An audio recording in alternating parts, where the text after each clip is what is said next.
This copyrighted telecast may not be reproduced, retransmitted, or used in any form without the authorized written consent of NASCAR Broadcasting. NASCAR would like to thank all of our loyal fans for your continued support, and we hope you enjoyed today's broadcast. Not only did the right rear tire blow right now, they're fixing the quarter panel damage. The quarter panel is rubbing and the rear bumper panel is loose. And to add insult to injury, David Rudiman, very sick today. He's been drinking a lot of fluids. The next one hit with that flu bug. The thing about Rudiman and a couple other guys, they're trying to stay in the top 30 week on time, so this is really going to be a setback for those guys. Oh, trouble off turn 4, the 26 car. Jamie McMurray. A wild ride, but he did not hit anything. Well, he did. He hit the wall earlier, back up in the corner. They're just holding straight. Got one more outside. Caution is out. Caution is out. Well, that was a wild ride down through the grass. In front of McMurray. Let's see. Watch that red number 9 up high. He gets loose right here and just gets up against the fence, and it gets loose enough that it takes him down into Jamie and sends him down through the grass. And Casey Kane has had a rough time all week long, especially turn 4. Yeah, critics were saying that Ford was really behind the 8 ball, that they just didn't have they didn't have the number of teams, that were behind in their development program. But you know, that must have really made Jack Rouse angry. Another car in the wall, and Kurt Busch just slid off the wall and kept going, and that's another feature of this COT platform, is you can get up against it and continue on. And we've seen several cars today. 20 car. Hard in the wall. Tony Stewart. It has the look of a blown right front tire at the end of the back straightaway. Stewart crashing for the second day in a row. Watch this thing. That's when I saw it. It just was going straight up the hill, and man, it hits hard. Good news is right there all over the safer barrier. Ryan Newman, 14.5 seconds back, and in turn 2, a car is hard in the wall. It is Robbie Gordon.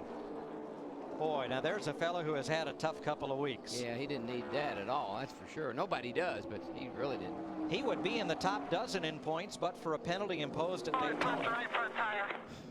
You see Gordon has changed to Dodge this year and had some parts problems. Look at the top right of the screen as Gordon comes into view. Oh, same look as Tony Stewart. Right front tire had to be down. The car would not turn. Now Robbie was running 1 lap down. This looked like it popped it right front. When you think about our old car last year, Larry, when you get side by side, it was almost inevitable that you're going to suck the guy on the inside around. Right. This car does not appear to have that kind of a problem. They've been running side by Trouble, side. backstretch. Whoa, trouble. Round he goes. Carpentier. Oh, gosh. Hang on to it, buddy. Caution will fly here at lap 161. Now, he did not start that incident. The guy moved up on me. Yeah, the car in front of him. That's all right. That's all right. Just take it to the garage, guys. Just take it to the garage and get it fixed up.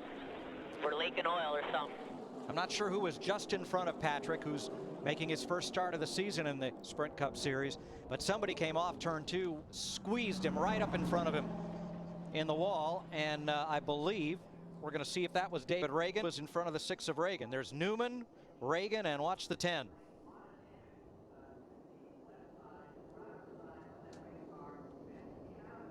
Oh, Ryan Newman. Ryan Newman, yeah, David Reagan absolutely did nothing wrong on the 6. Newman just didn't give him enough room.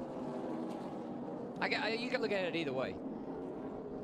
Maybe Patrick should have backed off a little bit, or maybe Ryan should have, given him a little bit more room. Definitely could have been a little more give and take. I think just that was a big deal right there. Somebody they didn't work very well together. They will take the 10 car to the garage. Second generation driver out of Georgia. And that's where trouble. We're Turn going 3, guys. 2-car crash. Brian Vickers in the 83 car. Boy, that was close. Was that Skinner? Mike Skinner. Mike Skinner. Just got through there. That bad boy Moore was about ready to mow him down. Get it going here. I think it was Casey Mears who was involved up there. Casey Mears got into Vickers, yeah. They went in that corner side by side. Mears pushed up. Caution flag number 8. Ready, get ready. Put the tires in this thing. I saved it. We're all right. Just put the fucking tires on it real quick before the car gets back around. What are you supposed to do? I blew the right rear off of it. do you suppose we his got only got 2 laps down. pulse rate is right about now? Wow. In racing, we'd say he's hitting the chip. Here's a look at it. The 5 inside catches Vickers. Yep. 5 car just walked up a little bit, and as we've documented the entire race, you know, you're well over 180 entering into turn 3. It doesn't take much. I'll bet his pulse rate isn't any higher than Mike Skinner's in the 27. No, I'm telling Who you. just Ran the fastest trouble lap coming in this race. to Jarrett into the wall backwards. Hold that brake, coming inside. Caution. I'm sorry, guys. Well, you know, Dale Jarrett spun out on the last lap last week in California. Similar situation. Not sure what happened. 9th caution of the day for former series champion Dale Jarrett. And watch that 44. He's the 3rd car from the back there. Right in front of Kyle Busch, the 18 car yes. just walked up the racetrack. That's what, oh, man. And Boy, David Gilliland just got by. What a great job. Well, let's ride with DJ. Car in the wall. Turn Kurt Busch two, in the Kurt 2. Busch. And I mean, he has pounded it. Caution will wave here with 11 to go. Boy, that car is skinny. Look at that thing, Larry.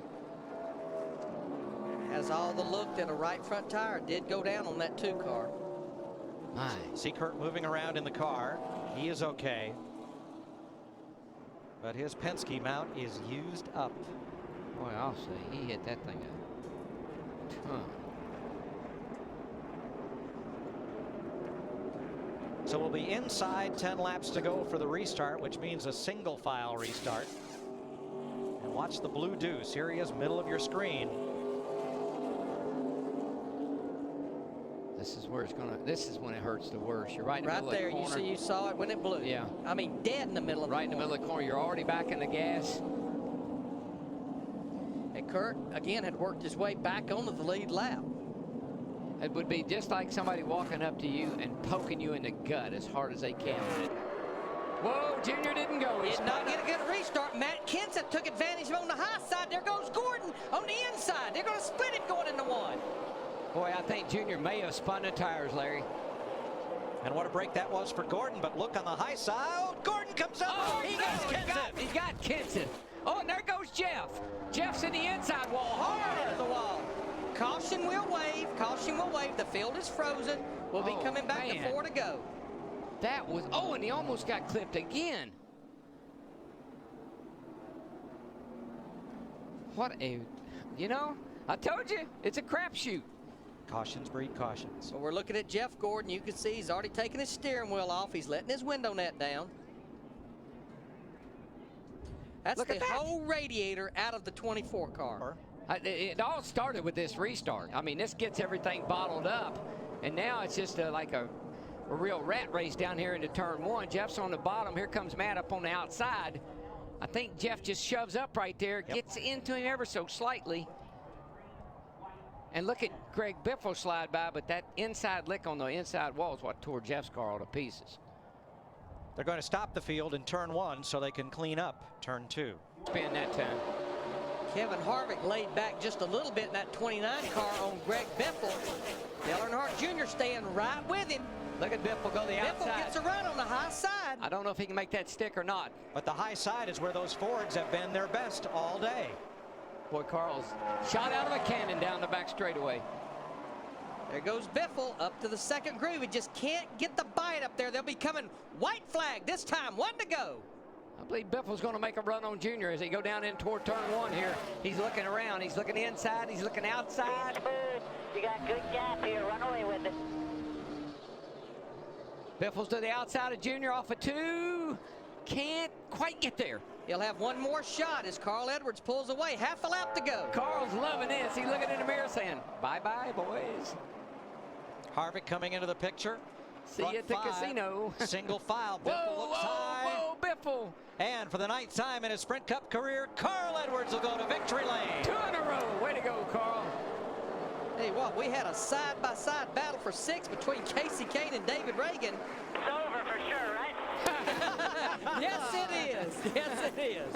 Yeah, 10-4. Checker to waving here. Good job. Jeff Gordon has been released from the infield care center. He is okay after that hard crash. And Carl Edwards scores the 5th win for Jack Roush at Las Vegas Motor Speedway. I got to tell you, Larry, that Bob. Good job, Carl Edwards. Great job. Great. That Bob Osborne-led crew is doing a whale of a job. Man, that's a pleasure. And they overcame a lot today. They really did. This copyrighted telecast may not be reproduced, retransmitted, or used in any form without the authorized written consent of NASCAR Broadcasting. NASCAR would like to thank all of our loyal fans for your continued support, and we hope you enjoyed today's broadcast.